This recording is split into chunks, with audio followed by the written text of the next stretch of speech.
বাবা আপনারা যারা কীর্তন বোঝেন, গোবিন্দ আমার রাধারানীকে 100 বছর কাঁদিয়েছে। একটা দুটো বছর নয়, 100 বছর।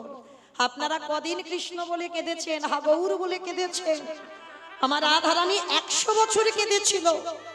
ভাবতে পারছে বছরের নামটা কত? একটা দিন দুটো দিন মাস নয়, বছর। তাহলে 100 বছরে কেঁদে যখন আমার গোবিন্দের সঙ্গে গোলকে আবার সাক্ষাৎ হলো, আমার রাধারানী প্রশ্ন করেছিল, আচ্ছা বধূ, তুমি তো ভালো করে জানো আমি এক পলক তোমাকে না দেখে থাকতে পারতাম না। জলের কলসি জল থাকতো, জল ফেলে আমি জল আনতে যেতাম শুধু তোমার রূপ দেখবার জন্য। তাহলে কিসের জন্য তুমি শ্রীরামের অভিশাপে আমাকে 100 বছর কাঁদালে? যা কিছু জগতে হয় তোমারই ইচ্ছাতে হয়। তাহলে তুমি নিশ্চয়ই জানতে যে আজ আমার শ্রীরাম অভিশাপ দেবে, আমি 100 বছর তোমাকে হারিয়ে থাকবো। তুমি তো জানতে। গোবিন্দ হেসে বললেন, রাধে গো, এই জগতে যা যা কিছু হয় আমার চিত্রপটেই হয়, সব আমি জানি। তবে এই যে তোমাকে 100 বছর কাঁদালাম কেন জানো রাধে? তুমি হলে জগতে আশ্রয় তত্ত্ব। রাধারানী হলেন আশ্রয় তত্ত্ব, আর গোবিন্দ হলেন বিষয় তত্ত্ব। যেমন নবদ্বীপে নিতাই চাঁদ হলেন আমাদের আশ্রয় তত্ত্ব, আর আমার মহাপ্রভু হলেন বিষয় তত্ত্ব। তাহলে আশ্রয় না করলে বাবা বিষয় ধরা যাবে না। যাবে কি? এই যে আপনারা তিরপলে বসে আছেন, এই যে সিমেন্ট করা মাটির উপরে সিমেন্ট করেছে, তার উপরে তো তিরপল। আচ্ছা, মাটি আর তিরপলের মধ্যে কোনটা আশ্রয় গো আর কোনটা বিষয়? মাটিটা। বেশ, মাটিটা আশ্রয়। মাটি যদি না থাকতো বাবা, তিরপল আমার কমিটি দাদারা পাততে পারতো না। তাহলে মাটি আশ্রয়, বিষয়টা তিরপল, আর তিরপল আছে বলে আপনারা বসেছেন। তাহলে মাটি যদি না থাকতো তিরপলটা কোথায় পাততো? পাতা যেত কি? তাহলে জগৎ সংসারে ঠিক সেই রকম রাধারানী হলেন আশ্রয় তত্ত্ব, আর গোবিন্দ হলেন বিষয় তত্ত্ব। রাধারানী 100 বছর কেঁদেছে কেন জানো? আপনাদের আমাদের শিক্ষা দিল। এই কলির জ্ঞানন্ধজি যদি রাধা চরণ আশ্রয় করে কেউ রাধারানীর মতো কাঁদতে পারে, রাধারানীর মতো হা কৃষ্ণ প্রাণ কৃষ্ণ বলে যদি কেউ যুগল ভাসাতে পারে, আমারে ভগবানে কি করে জানো? পৃথিবীর যে প্রান্তে থাকুক না কেন, ও যে ভক্তের দ্বারে ছুটে আসে। নিতাই গৌর হরি বল, হরি বল।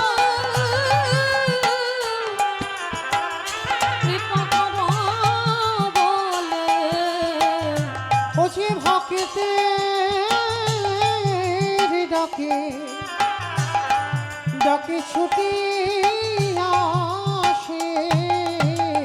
আস্তে, তবে বাবা কান্নাটা যেন আমার ভগবানের জন্য হয়, কান্নাটা যেন বিষয়ের জন্য না হয়, কান্নাটা যেন আমার ছেলের জন্য না হয়, বউয়ের জন্য না হয়, স্বামীর জন্য না হয়, কান্নাটা যেন শুধু একজনের জন্য হয়, যেটা হলো আমার গৌর গোবিন্দ চরণ।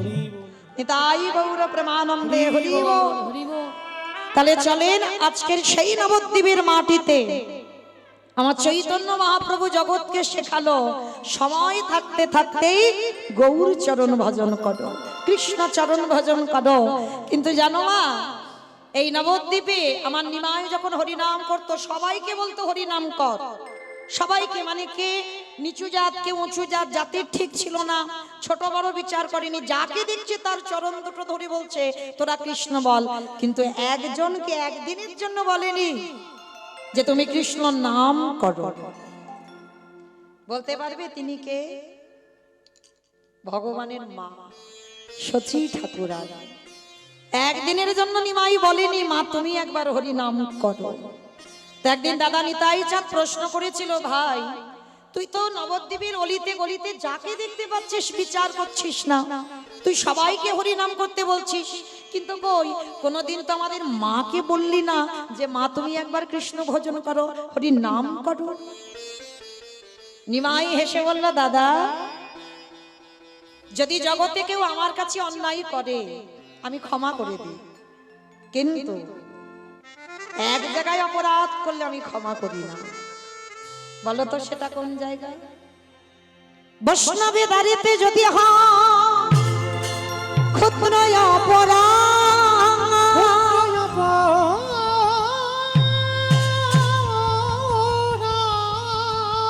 মহা মহা ভজনেতে পড়ে যায় বাবা, বৈষ্ণব দেখে যে বানানো আয় মুন্ড,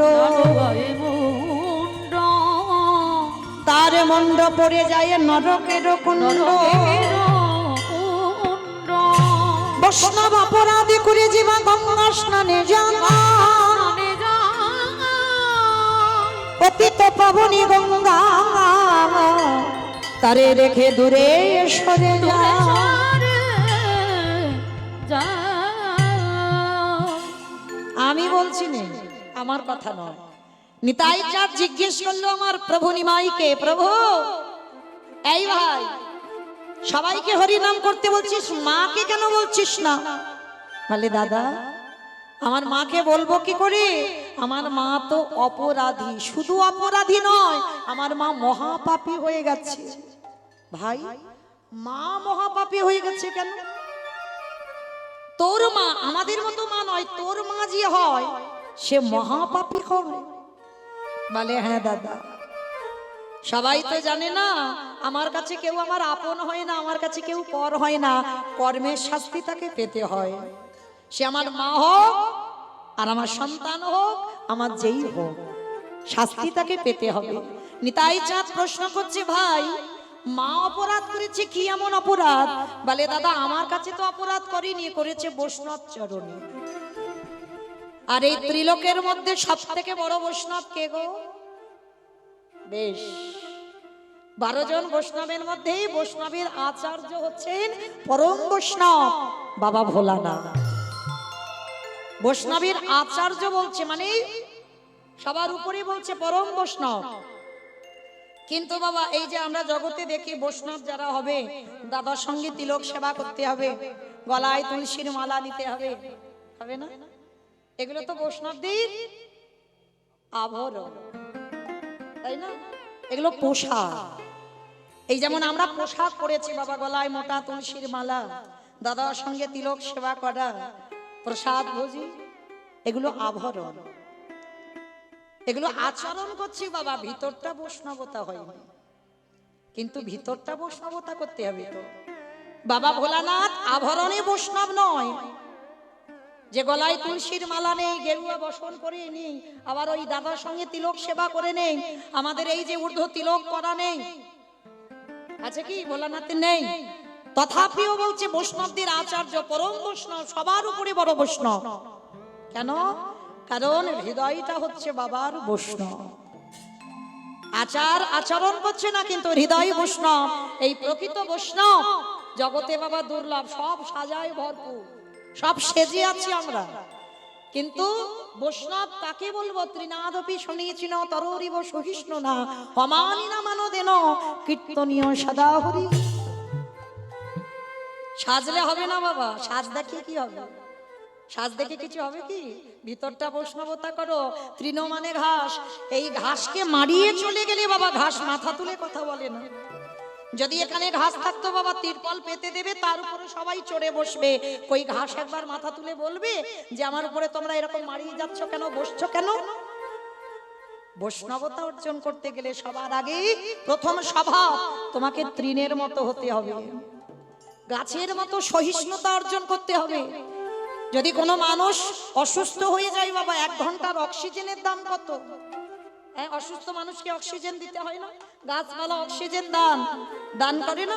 আর অথচ আমরা মূর্খ জি সেই গাছের ডালপালাগুলো ছিটে দিই, একবারের জন্য গাছ প্রতিবাদ করি না যে আমি তোমাদের এত এত অক্সিজেন দিই, তোমার আমার এই ডালপালাগুলো ছিটে দিচ্ছ কেন? বৈষ্ণব যে হবে তার হৃদয়টা যেন ঠিক এই রকম হয়। বলবে না শীতের সময় আমার কাঁথা গায়ে দাও, গরমের সময় আমার এসি লাগিয়ে দাও। সহিষ্ণুতা অর্জন করতে হবে।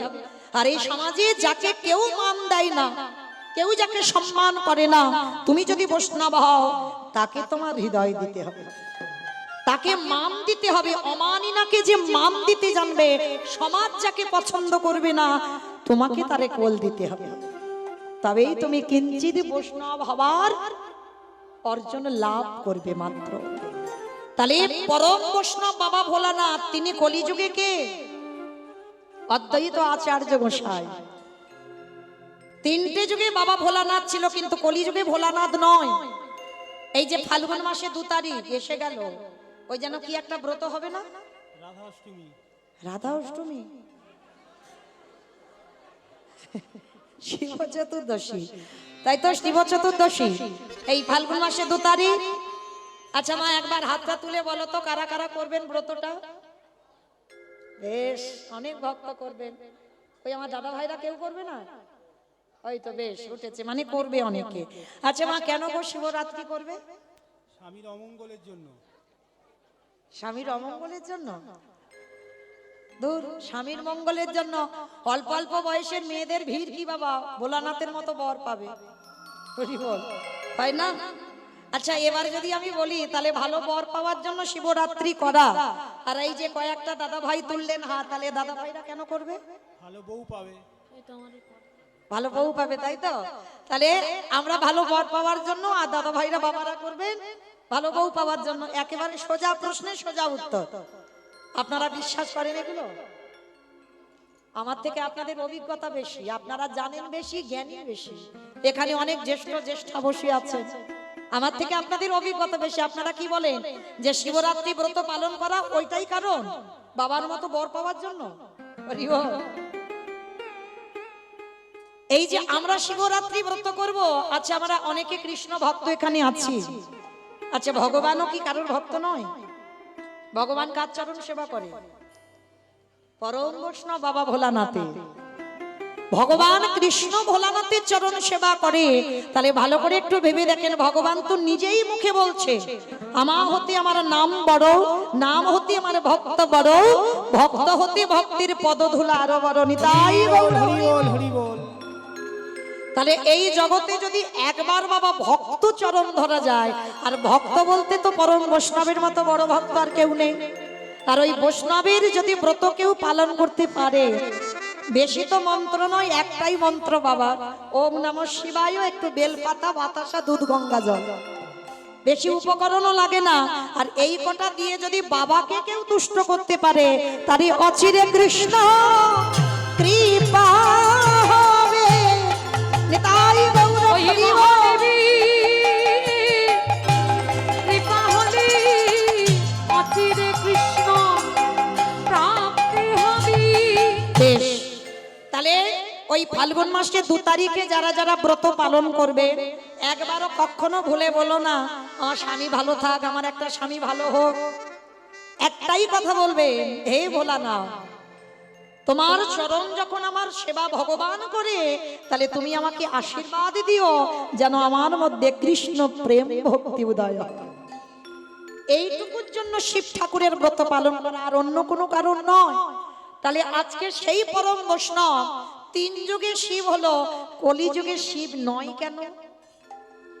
এই যে আমরা বাবার মাথায় জল দেব, বাবা তো কলিযুগে নয়, বাবা তো হয়েছেন অদ্বৈত আচার্য গোসাই। তাহলে এই অদ্বৈত আচার্য গোসাই কেন হলো? কলিযুগে কেন শিব হচ্ছে না? তার কারণ আছে বাবা। এই কারণের কথা জানতে গেলে আমাদের সবাইকে যেতে হবে একটু মহাভারতে, রাজস্বই যজ্ঞ। একটু মন দিয়ে আস্বাদন করবেন বাবা। এই মহাভারতে রাজস্বই যজ্ঞে ভগবান কৃষ্ণ দাঁড়িয়ে থেকে বাবা যজ্ঞের দায়িত্ব দিয়েছিল সবাইকে, কে কোন কাজগুলো করবে। যেমন ধরেন আমার এই কমিটি দাদা ভাইরা কীর্তনটা করাচ্ছেন, একা একা দ্বারা সম্ভব? কখনো হবে না। হ্যাঁ, আপনারা প্রশ্ন করতেই পারেন, মৌমিতা কেন ব্যক্তিগত কীর্তন তো একা একাই হয়? বলে না ভাই, অর্থ একজন দেয়, কিন্তু শ্রম অনেককে দিতে হবে। গ্রাম প্রতিবেশীকে নিমন্ত্রণ করতে হবে, বন্ধু বান্ধবকে বলতে হবে, আত্মীয় পরিজন বলতে হবে, তবে তো একটা অনুষ্ঠান হবে। তাহলে যুধিষ্ঠির মহারাজ করছে রাজস্বই যজ্ঞ, ভগবান কৃষ্ণ সবাইকে দায়িত্ব দিচ্ছেন। যুধিষ্ঠির মহারাজ বলল, কৃষ্ণ সবাইকে তো তুমি দায়িত্ব দিচ্ছ, তুমি নিজে কোনো কাজ করবে না? ভগবান আমার একটু মৃদু হেসে বলছে, কে বলেছে করবো না? কে বলেছে করবো না? আমি করব তো, কারণ এই যজ্ঞে আমার দুটো কাজ আলাদা করে রেখে দেওয়া আছে। সে কি, সবাই একটা করে কাজ, আর তুমি করবে দুটো কাজ। কি কাজ করবে কৃষ্ণ? বলে, জানো দাদা, আমার প্রথম কাজ হবে, এই যজ্ঞে যত যত ভক্ত আসবে, আমি কৃষ্ণ দয়াময় হয়ে সবার প্রথমে নিজের হাতে তাদের চরণ যুগল ধৌত করে দেব। চমকে উঠেছে, অসম্ভব কৃষ্ণ, এটা তুমি কি বলছো? কে কোন জাতের মানুষ আসবে, কে নিচু জাত, কে উঁচু জাত, জাতির ঠিক নেই, আর যারা যারা আসবে তুমি সবার পা ধোয়াবে। ভগবান এসে বলছে, আমি কোনো কালে জাতের বিচার করিনি তো। কি গো মায়েরা, এটা মানুষ করে, এ নিচু জাত ও উঁচু জাত, হ্যাঁ, এটা মানুষ করে, ভগবান করে না। ভগবান যদি করতো, নবদ্বীপে কাজীর বাড়িতে গিয়ে বাবা গ্লাসের পিপাসা পেয়েছে, কাজীর বাড়িতে গিয়ে জল খেত না। মহাপ্রভুর আচার আমরা কেউ মানন করছি? কেউ করব না। ওই বড় বড় বৈষ্ণব যারা, এই ছুঁয়ো না, ছুঁয়ো না, ছুঁয়ো না, অপরাধ নিও না, এটা আমার মহাপ্রভু শিক্ষা দেয় না। মহাপ্রভু সবাইকে কোল দিয়েছে, সবাইকে হৃদয় দিয়েছে। হ্যাঁ, তাহলে আজকের ভগবান কৃষ্ণ বলছে, কোন কালেই আমার এগুলো ছিল না, তাই আমি সবার প্রথমে পা ধোয়ার দায়িত্বটা নেব। আচ্ছা মা, আপনারা তো বহুদিন কীর্তন শুনছেন, আজকের প্রথম নয়। ভগবান হয়ে যিনি বিশ্বের স্রষ্টা মালিক, তিনি আজকের পা ধোয়ার দায়িত্বটা কেন করছেন? ভগবান হয়ে তিনি বিশ্বের মালিক হয়ে পা ধোয়ার কাজটা কেন করবে? এটাই তত্ত্ব বাবা। নিজে আচরি ধর্ম জীবেরই শেখায়, নিজে না করলে ধর্ম জীবকে শেখানো না যায়। হরি বল। এই জগৎ সংসারে বাবা আগে আচরণ করতে হবে। ভগবান আচরণ করে শিখিয়েছে। যুগ ধর্ম প্রবর্তক নাম সংকীর্তন, চারি ভাব ভক্তি দিয়া নাচাইন ভুবন, আপনি ভক্ত ভাব করি অঙ্গীকার, আপনি না করলে ধর্ম জীবের শেখানো না যায়, আপনি আচরি ধর্ম জীবের শিখায়। এই তো সিদ্ধান্ত গীতা ভাগবতে গায়। এই মতো কলিকালে প্রথম সন্ধ্যায় অবতীর্ণ হলেন কৃষ্ণ, আপনি নদী আয়। নিতাই গৌর হরি বল, হরি বল, হরি বল। তাহলে লক্ষ্য করেন বাবা, আগে নিজেদের আচরণ করে ভগবান শেখাচ্ছে। কিরকম? ভগবান নিজে পা ধোয়াচ্ছে। কেন? আপনাদের আমাদের চৈতন্য দান করলেন। ও মায়েরা, এইগুলো আগেকার দিনে আমার মা ঠাকুমারা করতো, আমরা দেখতাম। কিন্তু আমাদের মতো মেয়েরা যত টিভি সিরিয়াল দেখে বাবা, তত আমাদের আচরণগুলো তাদের মতো হয়ে যায়। কিন্তু একটা কথা মনে রেখো বাবা, যত টিভি সিরিয়াল দেখো, যত তুমি আচরণ বদলাও, আমরা হিন্দু ধর্মের মানুষ, পুরানো সংস্কৃতিগুলো ভুলে গেলে হবে না। চরণ ধরে বলে যাই বাবা, যদি ঘরেতে কোনোদিন সাধুগুরু বৈষ্ণব আসে, গুরুজন আসে, সবার প্রথমে আগে পা ধোয়ার ব্যবস্থা করবেন। আপনারা জানেন মা, আমি যেন ভাবতেন না যে আমি কাউকে শিক্ষা দিচ্ছি। আপনারা জানেন, আমি একটু মনে করাচ্ছি। যদি কৃপা করে পারেন, দুবারে যদি কোনোদিন গুরুজন আসে, সবার আগে পা ধোয়াবেন। অনেকে প্রশ্ন করবেন, মৌমিতা, সাধুগুরু বৈষ্ণব তো ঠিক পাই না, আমি কি করব? গুরুদেব দেহ রেখেছেন, আমি কি করব? বলে তারও ব্যবস্থা আছে। যে যার ঘরের বাবা মা তো আছে, যে যার ঘরের শ্বশুর শাশুড়ি তো আছে। আমার কথা নয় বাবা, ভাগবতের কথা। ভগবান কৃষ্ণ প্রথমেই বলছে, সব থেকে বড় গুরু হলো যে যার ঘরের বাবা মা। আমার কথা বিশ্বাস করতে হবে না বাবা, সবার আগে বাবা মা বড় গুরু, তারপরে গুরু হলো শিক্ষা গুরু, দীক্ষা গুরু, তারপরে গুরু হলাম আমি ভগবান। ওই ভগবান নিজেকে আগে বলেনি সবার আগে আমি বড় গুরু, আমার ভজন করো না। চরণ ধরে একটা কথা বলে যাই বাবা, যেতে হবে না নবদ্বীপ, যেতে হবে না বৃন্দাবন, হরিদ্বার, দক্ষিণ ভারত, পশ্চিম ভারত, কুম্ভ মেলায়, কোথাও যেতে হবে না। যদি তুমি বছর অন্তর একবার করে জীবিত ভগবান পূজা করো, আমার বিশ্বাস, এই হরি বাসরে দাঁড়িয়ে বলে যাচ্ছি, বছরে একবার জীবিত ভগবান পূজা করো।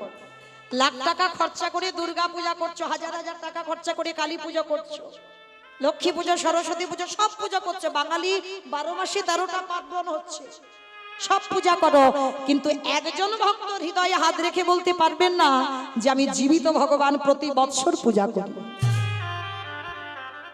আর জীবিত ভগবান তো যে যার ঘরের বাবা মা। অমায়েরা লাখ টাকা লাগে না গো, একটু বসবার জায়গা দিয়ে, যাদের বাবা মা বা শ্বশুর শাশুড়ি বেঁচে আছে, যারা হারিয়ে ফেলেছো আর তো পাবে না, যাদের আছে একবার আসনে বসিয়ে বছরই একবার, রোজ রোজ নয়, বাবা মার চরণ যুগল ধৌত করে বাবা মার গলায় একটু মালা দিয়ে একটু যত্ন করে খাইয়ে দিও। ভগবান বলছে সেই ভক্ত যদি আমাকে ডাকতে ভুলে যায়, সারাদিন যদি আমার কথা মনেও না করে, আমি ভগবান সারা জীবন সেই ভক্তের দুয়ারে বন্দী হয়ে যায়। নিতাই গৌর হরি বল হরি বল হরি বল। চেষ্টা করবেন মা, এই হতভাগিনীর কথা যদি কারোর মনে থাকে, বৎসরে একবার জীবিত ভগবান পূজা করতে। তাই তো ভগবান কৃষ্ণ রাজস্বই যজ্ঞে আগে পা ধোয়ার কাজ করছে। শুধু পা ধোয়ালো নয়, আরো একটা কাজ করেছিল বাবা। যারা যারা প্রসাদ পেয়েছিল, আমার কৃষ্ণ দয়াময় ওই এঁঠো পাতাগুলো নর্দমায় ফেলেছে। শুধু নর্দমায় ফেললো না, আরো একটা কাজ করেছি। ওই এঁঠো পাতাগুলো যেখানে ফেলছি, চারিদিকে দেখছি কেউ নেই। পাতা থেকে যারা প্রসাদ পেয়ে বাবা এঁঠোগুলো রেখে দিয়েছে, একটু করে এঁঠো আমার কৃষ্ণ তুলে নেয়। ভগবান নিজে আড়ালে সারা গায়ে মাখছে। ও যে ভকেতে তাই ভগবান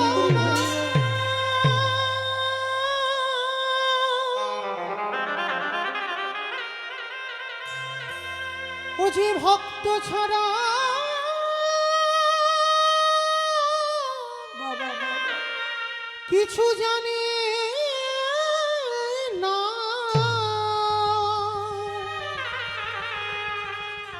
তাই তো যুগে যুগে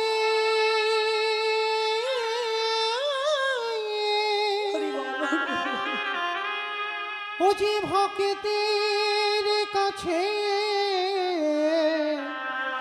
ছুটে আসে। আমি যে ভক্ত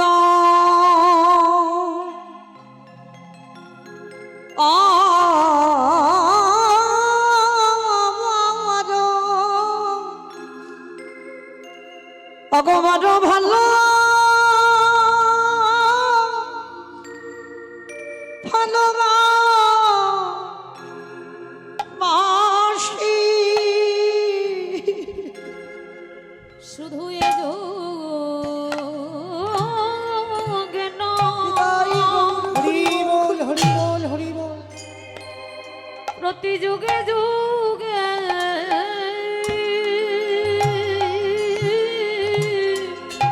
আমি যে ভক্ত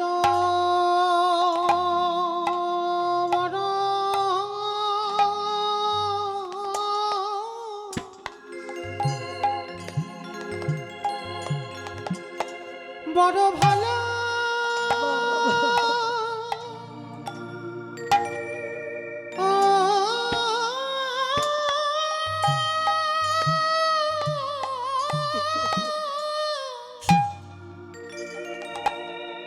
বড় ভালো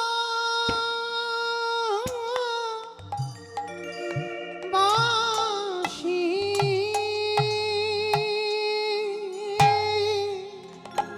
ওগো এ যুগে না এ যুগে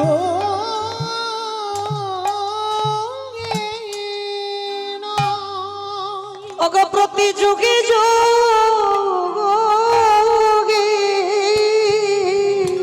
আমি যে ভক্ত বাবা বাবা ও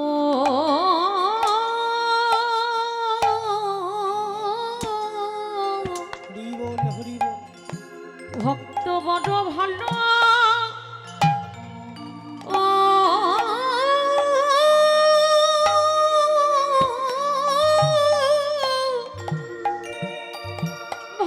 ভালোবাসি আজ যুধিষ্ঠির বললেন কৃষ্ণ দয়াময় ওহে কৃষ্ণ দয়াময় এই জগতে ভক্তদের চরণ ধোয়ালে মেনে নেওয়া যায় ওই ভক্তদের এঁটো পাতা নর্দমায় ফেললে মেনে নেওয়া যায় হে দয়াময় শেষে তুমি ভক্তদের এঁঠো কেন তুমি অঙ্গে মাগিলে ভগবান মৃদু হেসে বললেন দাদা গো এ যে হলো আমার কর্ম ফল গো নিতাই গৌর করিব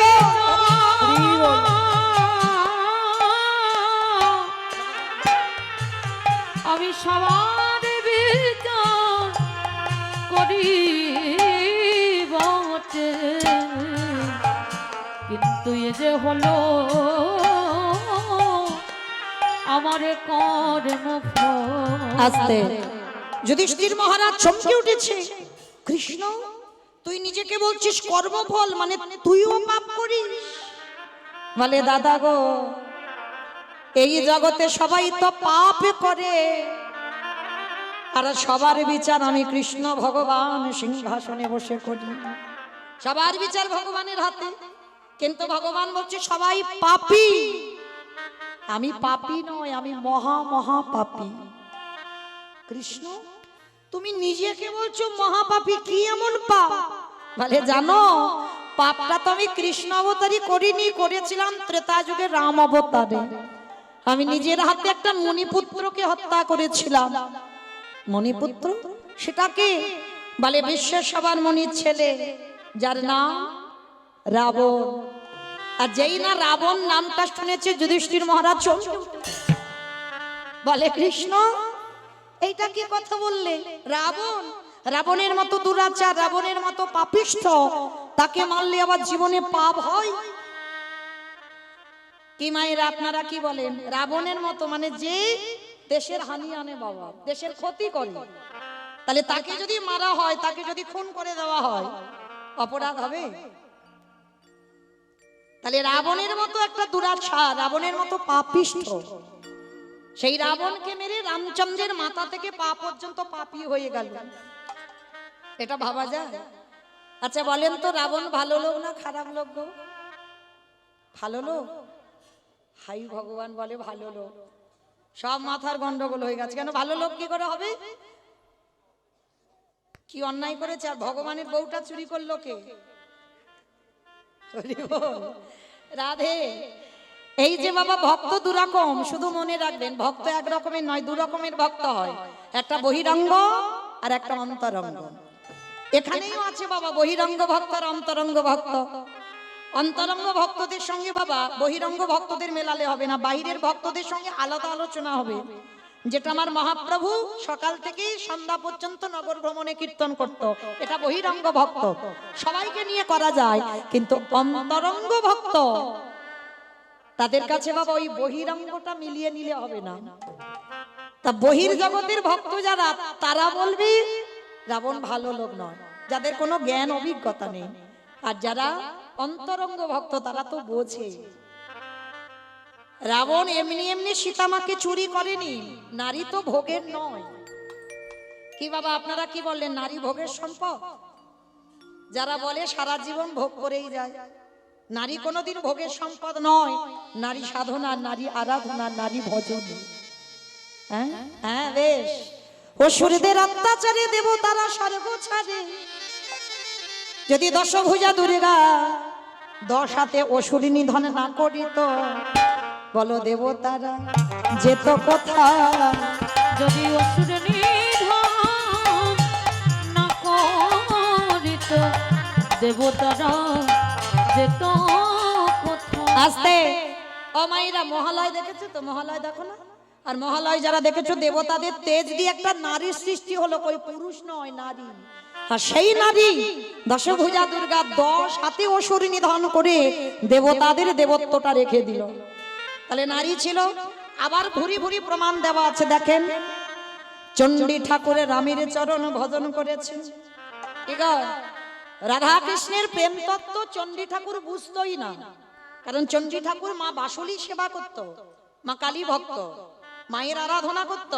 তা মা নিজের হাতে করে বৃন্দাবনে নিয়ে সাক্ষাতে রাধা গোবিন্দ লীলা দেখাচ্ছে, বাবা চণ্ডী ঠাকুর বুঝতে পারছেন, অভিজ্ঞতা নেই। তো মা হাত ধরে ফিরিয়ে আনলো, বলে চল ঘরে চল, এ লীলা বুঝতে পারবি না। বুঝতে পারলো কবে? ওই রামের প্রেমে যেদিন পড়লো, ওই রজকিনীর প্রেমে পড়ে রাধা কৃষ্ণের প্রেম তত্ত্ব লীলা বুঝতে পারলো। তাহলে রামই অন্যের ঘরে স্ত্রী, তাকে ভালোবেসে, তবে ভালোবাসাটা জড় জগতের মতো নয়। চণ্ডী ঠাকুর চরণ সেবা করতো রামের, আর রামের চরণ সেবা করে পেয়ে গেল রাধা মাধবের কৃপা। বিল্লমঙ্গল একজন পতিতা বার বনিতা, চিন্তামণির চরণ সেবা করে রাধা মাধবের কৃপা পেল। জয়দেব গোস্বামী মা পদ্মাবতীর চরণ সেবা করে দর্শন পেয়ে গেল। কলিযুগে শ্রী শ্রী রামকৃষ্ণ পরমহংসদেব মা শারদার চরণ সেবা করলো। কি করেনি? ভুরি ভুরি প্রমাণ। বিবেকানন্দ ভগ্নী নিবেদিতার চরণ সেবা করলো। তারা তো নারী ছিল বাবা, সব তারা তো পুরুষ নয়। তাহলে নারীকে এরা সাধনার জায়গায় বসিয়েছে, ভোগের জায়গা নয়। তাহলে রাবণ রাজা সীতামাকে চুরি করেছিল ভোগ করার জন্য নয়। ভোগ যদি করবে, রেখেছিল কোথায় সীতামাকে? বেশ, অশোক। প্রশ্নেই উত্তর, মানে যেখানে শোকের ছায়া লাগবে না, সেইখানে সীতামাকে বন্দি করে রেখে দিল।